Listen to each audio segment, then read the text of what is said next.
Hey, Coach. Thanks for taking the time for us today. We'll kick things off with Martin and then go to Elliot. Hey Nick, Devontae was talking in the locker room how at like halftime he was going around to everyone saying that deep ball was there and everything. I was wondering, A, if he had relayed that to you, and B, how important is it to get that kind of input from players when they see something and then, obviously end up calling the play? Yeah, we talk about everything, and definitely, I know Smitty was in communication with offensive coaches, what he was seeing. That's pretty standard, in between series in the locker room. You're getting everybody's input, and Smitty does a great job of communicating what he's seeing out there. He's really, he's got great football instincts and football IQ, so he gives you that confidence to be able to call things in those scenarios when he sees something. And we got a lot of guys, like we have high football IQ guys. We have a lot of guys like that, and so that gives you a lot of confidence to be able to go. Just like I kind of talked about with fourth down yesterday, like you got confidence in the players to go make a play in critical situations. Well, it's the same thing with things that they're seeing, because they have a different point of view than we have from the press box or from the sideline, because they're on the field looking at it. So it's great to be able to have players like Devontae that can relay what he's seeing, and you can trust that what he's seeing is, and what he's telling you is good information. And it's just like having another set of eyes from coaches out there on the field. We'll go to Elliot and then Rube.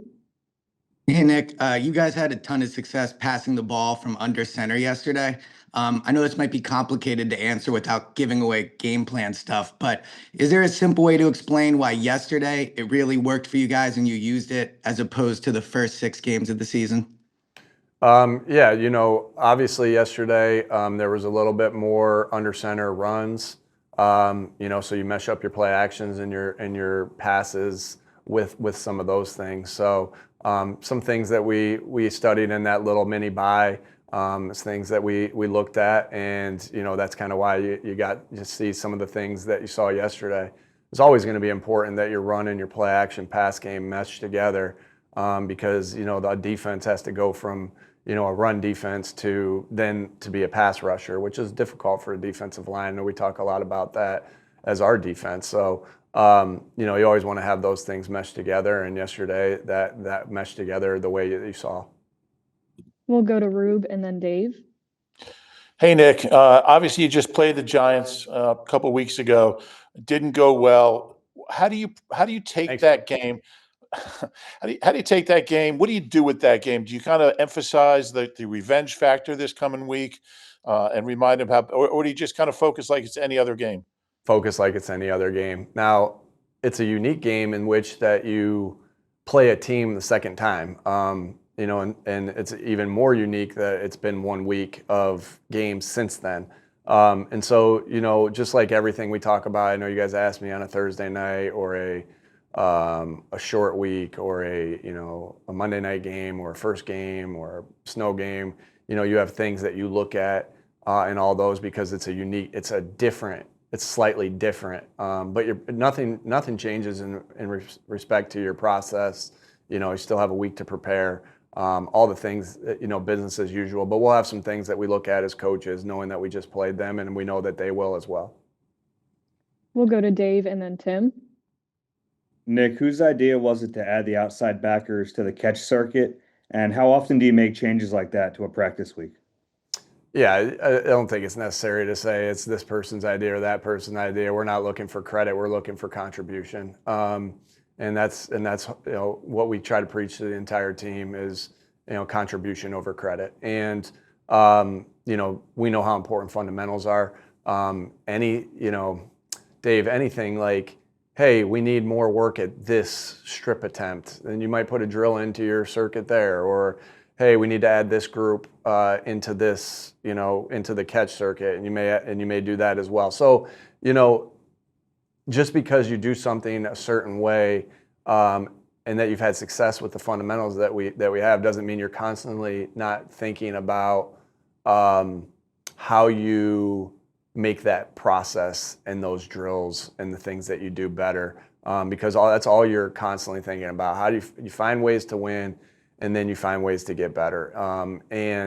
That's what's on our mind in everything that we do. And so there's constant tweaks and and different things to our process and to our practices to help make it the best it can be, so we can put ourselves in position to win on the weekend.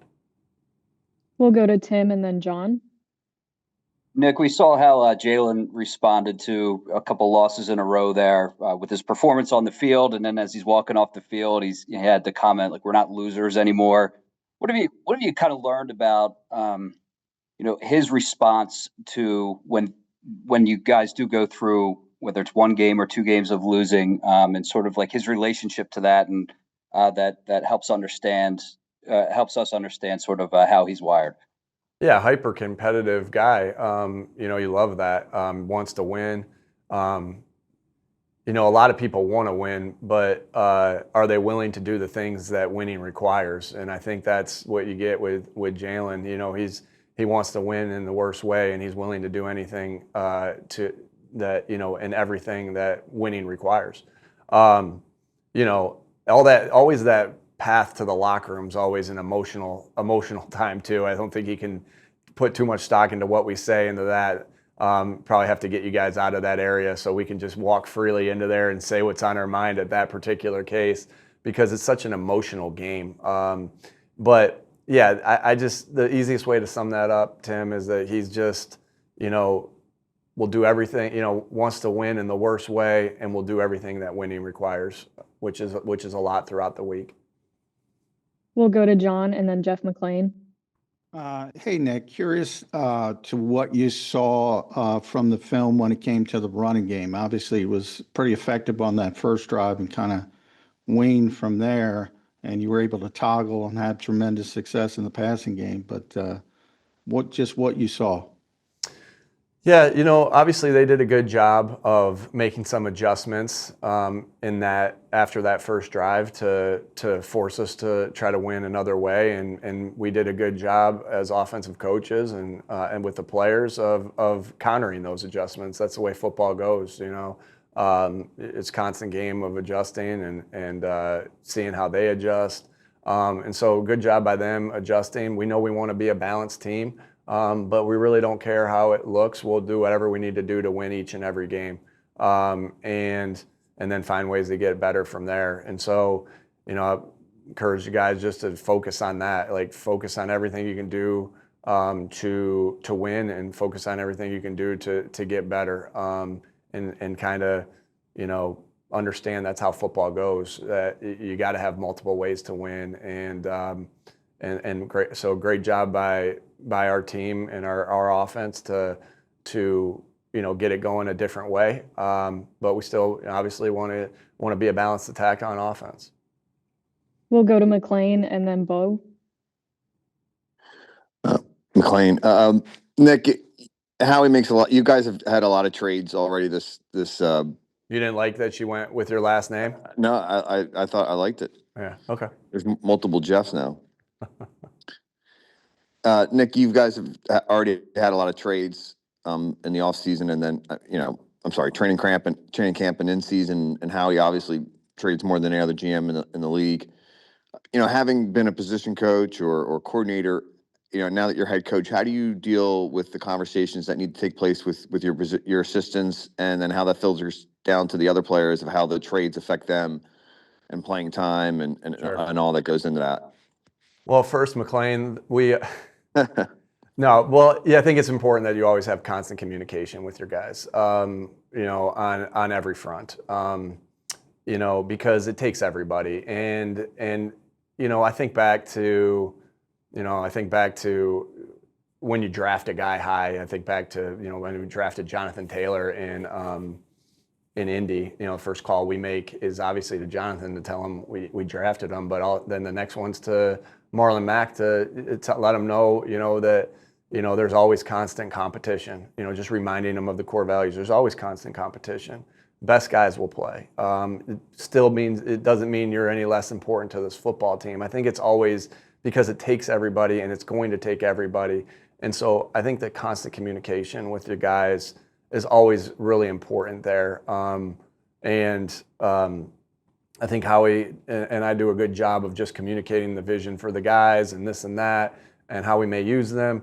I think that's always an important factor of it as well. But I think, when you're dealing with players, you're dealing with the position coaches, it always comes down to the communication and still understanding that regardless of what happens, everybody's needed.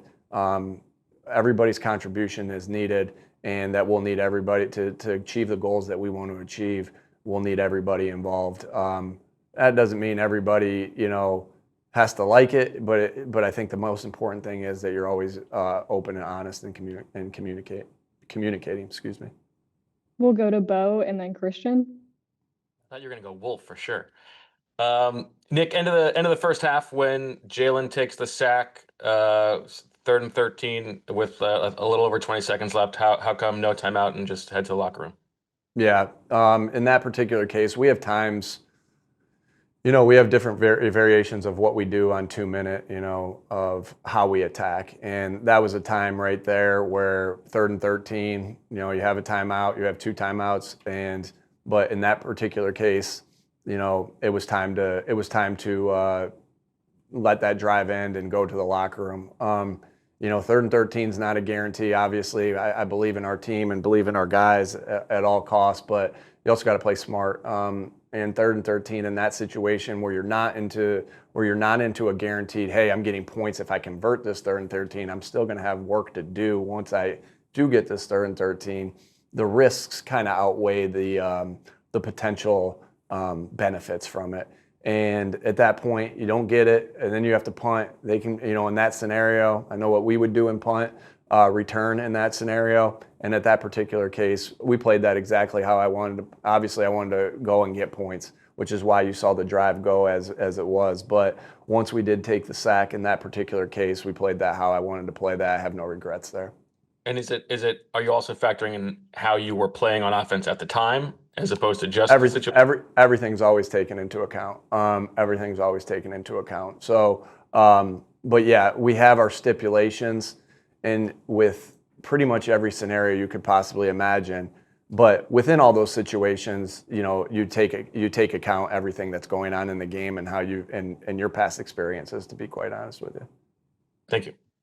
We'll go to Christian and then Bob Brookover.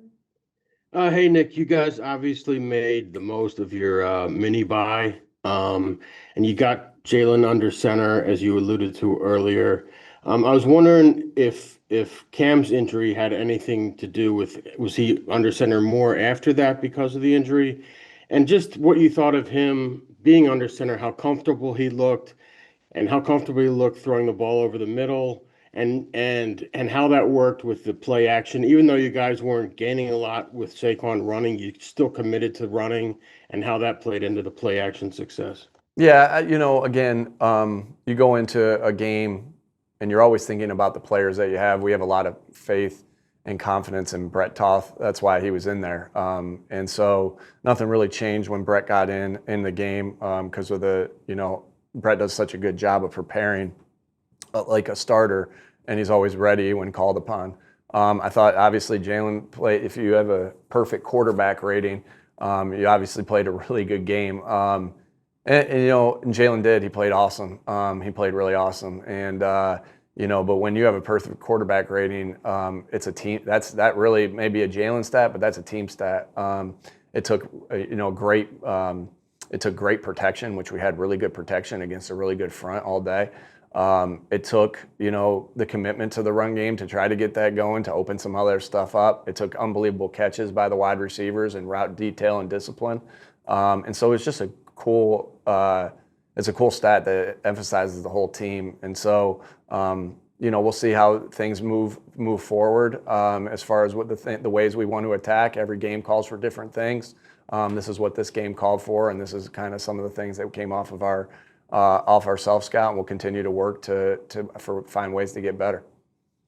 We have time for 2 more, so we'll go to Bob Brookover and finish with Zach. Hey, Nick, you got kind of a unique look on the tush push yesterday. Is that what caused that timeout before the second one? And just out of curiosity, so you called the timeout before they reviewed the catch. or they challenged the catch. Like, would you have gotten the timeout back if that had not? I didn't call, they challenged the catch, and that was the timeout. I didn't call a timeout there. Oh, okay, because they did. It was announced. I guess it was announced. And when you look at that, what kind of challenge does that front present? Maybe that you guys hadn't seen before. Yeah, we're gonna always see new and unique. We ran it one time and we got it one time. So we're always gonna see new. And when we lined up for it, another one, we jumped off sides. So we really didn't get the opportunity to run it there. But we're always going to see new and unique ways. That's not new to us. When you run something, when you run something the amount of times that we've ran that play, you're going to see everything. You're going to see unique ways. You're going to see teams working on that all off season to try to figure out how to stop it. I think we've seen pretty much we've seen a ton, but then they threw something a little bit different at us, and so. We're ready for that. We're ready to account for that, and we're expecting those different things. And we'll have little wrinkles based off of the way they're lining up to counter some of those things. We'll close out with Zach here. Hey, good afternoon, Nick. I would quickly add to your answer to Tim that there's certainly nothing wrong with saying what's on your mind with us around. But we've seen, and I guess in that spirit at center, we've seen you take different approaches to the backup spot. What dictates whether you move Landon Dickerson over or put Brett in there? And then how is that approach different in a non-game day situation?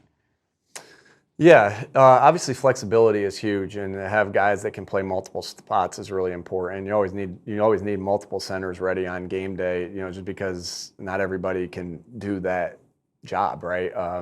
And so, again, you decide what's best in that moment. Is it Landon there, and Brett in for Landon, or do you just have one change there? I think the end of the day, what helps you make those decisions is your trust in the guys that are ready to step in. We've had, this game produces so many moments where guys are called upon that maybe you didn't think would be called upon. They're in uniform, they're ready to be called upon, but you didn't, you think about it, but you don't necessarily know what's going to happen. And we've had so many good contributions. One of the coolest pictures I have from last year is, it wasn't just the 5 offensive linemen holding up Saquon after he rushed for 2,000 yards. It was everybody that made that happen, and it wasn't just those 5 guys. It was a bunch of offensive linemen that stepped in and made plays, and it was everybody on the offense, to be quite honest. But it was a special moment between Saquon and the offensive line, and what I thought was so cool about that is that there was 8 or 9 guys in that picture, not just the 5. Anything you can tell us on Cam?